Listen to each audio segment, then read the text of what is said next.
Cancer friends, you are experiencing Mars in a square to Neptune from your first house this week. And so you might experience situations where you feel that you can't quite get a clear read on your own direction and motivation for life, your own purpose. It might be very difficult for you to act decisively this week, my Cancer friends. Other people might misunderstand your intentions, or you might find yourself projecting an image of strength and determination while privately you feel a little bit uncertain or directionless. Forewarned, forearmed about that one, my friends. But this video is going to tell us so much more about how this week's energy will affect you. This is a video forecast for your sun, moon, or rising sign. You can check out all 3 videos and they will tell you how the stars are going to affect your life this week. I'm Ksenia, my friends, and welcome to the Astro News and Weather Report for the 3rd week of August 2026. This is tropical Vedic astrology that I will be using, not sidereal astrology. Look it up if you need to find out about it. And yes, I am a real person, not AI. Don't forget, if you don't want to listen to the information about how the skies will affect us all this week, then you can use the timestamps to skip to your zodiac sign forecast. And now for something you'll really like. Well, hello everybody. I'm so glad you could join us today. Do we have some news for you? I'm here today with my husband, David Warner Matheson, and we are going to be hosting the most amazing astrology retreat and astronomy retreat in the High Sierras at Lake Tahoe. Dave, do you want to tell us a little bit about this? Well, thanks, Ksenia. Really great to join your audience, and the event is called Stars Over Tahoe. It will be in the last weekend of September 25th, 26th, and 27th. That's a Friday evening, then Saturday and Sunday at a beautiful resort in Lake Tahoe. It's really gorgeous. a stunning and special part of the state of California and Nevada and part of the country, and the energy there is just fabulous, and it's a beautiful time of year. And not only that, great stargazing. Go ahead. Awesome stargazing. So one of the things that we're offering at this retreat is some stargazing tours hosted by Dave. Dave, do you want to just fill us in about what that might involve? Well, in addition to, during the day, we'll be having presentations about astrology. Oh yeah, you're going to learn how to read your charts in deeper, more dynamic ways. I've got some great topics to talk about with you. Dave will be sharing about mythology. And how it's based on the stars, the different stories and characters. And then at night, the glorious mountain air and high altitude will give us a beautiful view of the stars, weather permitting, of course, but at the end of September is one of the best times for stargazing in the Tahoe area. We should see the gorgeous Milky Way arching overhead, and I'll be pointing out the constellations using a laser pointer, many of which you may have never been able to recognize before. You know, a lot of people who know about astrology may know the characteristics associated with Scorpio or Sagittarius, but may have never been able to find them in the sky. So I'll be pointing out some of the zodiac constellations that will be visible, but as well as the band of the zodiac, the other stars all the way up to the dome of the night sky at the North Star and the Big Dipper. Most of us know the Big Dipper and Orion, and that's it, because we never get taught this. We never get taught how to find them. So I'll assist with that. That's awesome, because it's actually so important. There's a branch of astrology called visual astrology that works mostly based on what is going on visually in the heavens, which is very different than what we see on the astrology map. So being able to sit under the skies and know what you're looking at is actually very, very important to really flesh out your capabilities if you're interested in becoming an astrologer. So this is a really exciting experience that we're offering. Plus, of course, we also have the immersion in the Sierra environment with the pine forests and the beautiful panoramic views, and obviously the gorgeous mountain air and lovely lake itself. Such an unforgettable backdrop, which I'm really excited to experience with you all. We're also going to be having some didgeridoo and sound bath sessions, which will be very very wonderful because it's an energetic reset. That's what these instruments are designed to do. So we will be doing some little adventures that settle our nervous system, because we all live such stressful lives these days, it's hard to switch off and just immerse ourselves in the beauty and restorative qualities of nature. So we really want to support people in doing that as a part of this retreat. And of course, the retreat centre has a lot of nice things like saunas and day spas and all that nice stuff as well. And in addition to the structured activities, we'll also have plenty of time just to mingle and spend time with Ksenia. If you've never met her in person, spend time with me.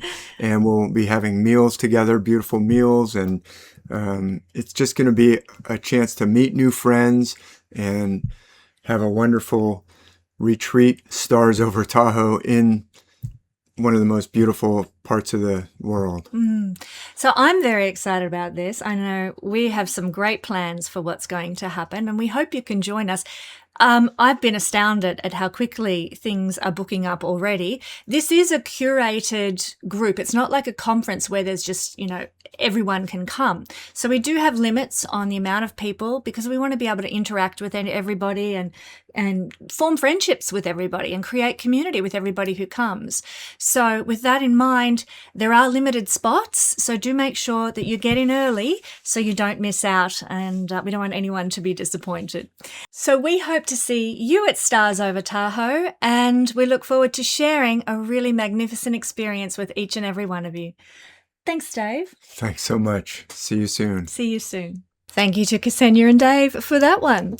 Now, on the 17th of August this week, we're going to have Mars making a square aspect to Neptune. Now, I would say this is the most important aspect forming this week, although do keep in mind that we are actually still in the eclipse gateway phase of eclipse season. We're coming up to the lunar or full moon eclipse. So the eclipses are actually the most powerful manifestors of this week's energy. Mars square Neptune will just be secondary. I hope you all got to enjoy the individual 20-minute solar eclipse forecasts that I did for your specific sign so that you know what's going to be unfolding for you in the next 6 months of your life. I was so excited by what I saw for almost every single sign that this eclipse was bringing you. If you missed the forecast, you can use the link in the description below to catch yourself up with what's going to unfold because of the recent solar eclipse, and get ready for the new lunar eclipse videos that will be coming out in the week ahead. But now, Mars square Neptune on the 17th.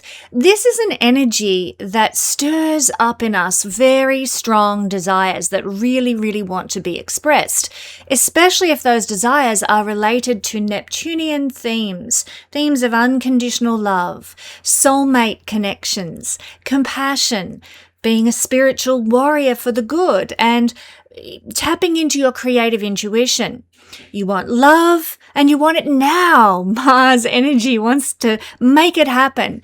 Or you hunger to fight for a compassionate cause and nothing's going to stop you. This is the positive expression of Mars in a square to Neptune. But it is a hard aspect, obviously, and therefore it is not without challenge. Neptune is often associated with scandal. So be sure that your passions and your actions don't lead you into the murky depths of gossip, ruined reputations, hurt and disappointment. And if you see those things unfolding in your life, you'll know exactly where they're coming from. So keep calm, seek to be as rational as possible during this time, avoid being salacious, and cling to your faith in the goodness of the universe, and you'll get through this time with aplomb.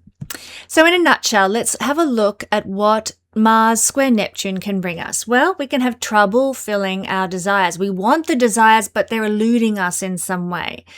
We're perhaps feeling some intense and very idealistic cravings, but we might be limited in how we can take action around them. We might feel insecure or too timid. Mars energy is somehow thwarted.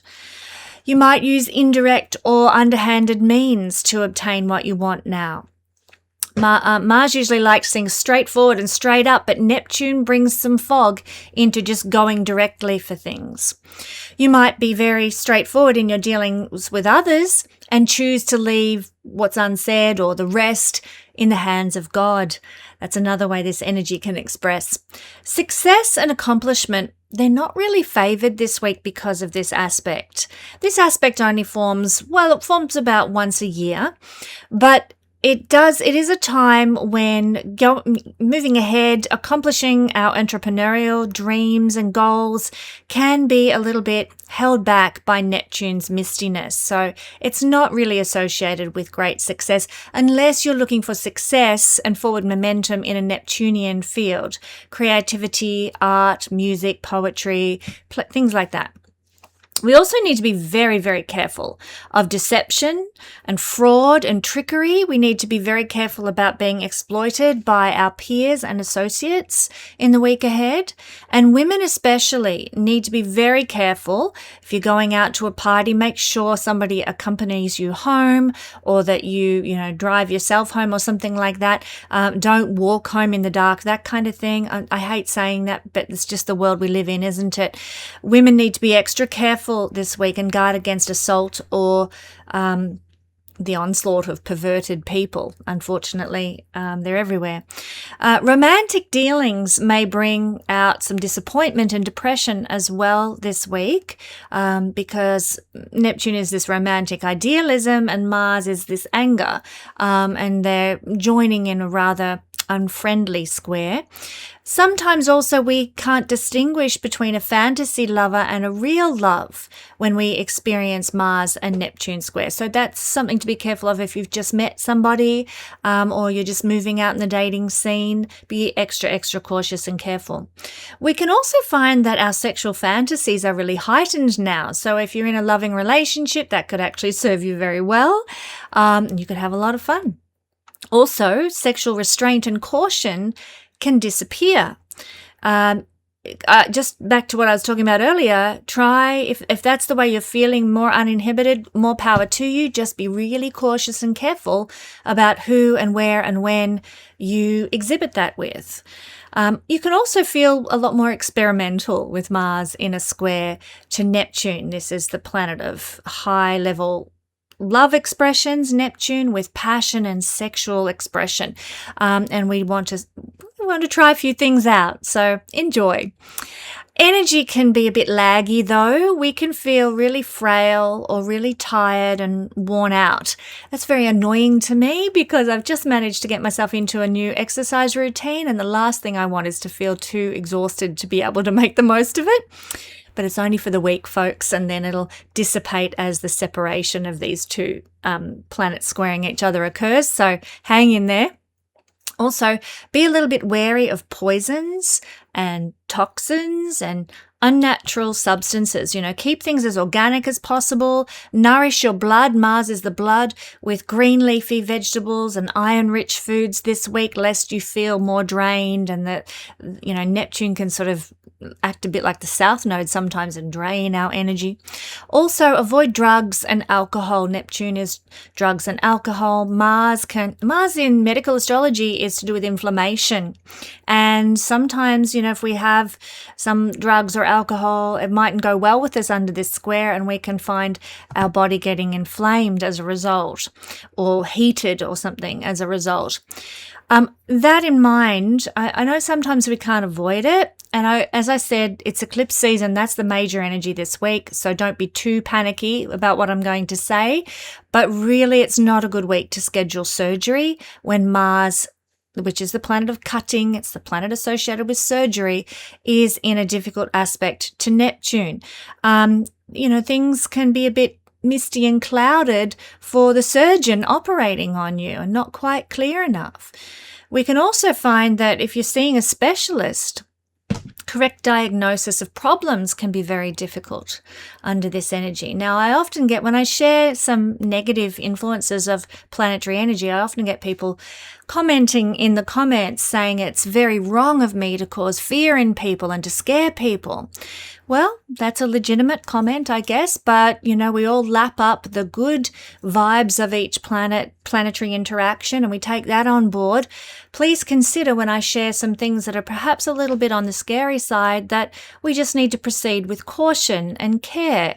Make sure the surgeon or the professional diagnosing us actually is fully alert and, haven't come back from a big long lunch with a few glasses of wine or something. We need to take precautions during this time. And so I share these types of things not to scare you, but to forewarn you and forearm you to help you make good decisions for your life. Now, there can be illusions and deceptions that come from medical practitioners now, which Neptune is sometimes associated with, particularly pharmacists, etc. So do your own due diligence. Do your own research around the medications that you're taking or the treatment that you're getting, and really dig deep so that you're not deluded, you're not deceived. We can also be a little bit more susceptible to infections with this square, and there might be a little bit longer recuperation time required from any procedures, etc. We also need to be very cautious in our dealings with the police and the military and mechanics. They're careers that are ruled by the planet Mars, and of course Neptune making a square can make things that, dealings with the police or the military or mechanics a little bit obscured, a little bit unclear. We take our car into the mechanic, he tells us what we need, and we're like, what? That doesn't make sense, I'm not understanding why I need to, I came in to get my tires replaced and you're telling me I've got to replace the carburetor or something. So be very careful and cautious and do your due diligence and research yourself with regard to your dealings with the police and the military and mechanics. But in the plus side, and there is always a plus side with all aspects, you're going to be more inspired and more imaginative if you are a creative artist. You might produce great music or paintings or poetry or work on film. Just recently I've been feeling like, I need to get back into my sewing. I need to get back into painting, which is something that I love to do.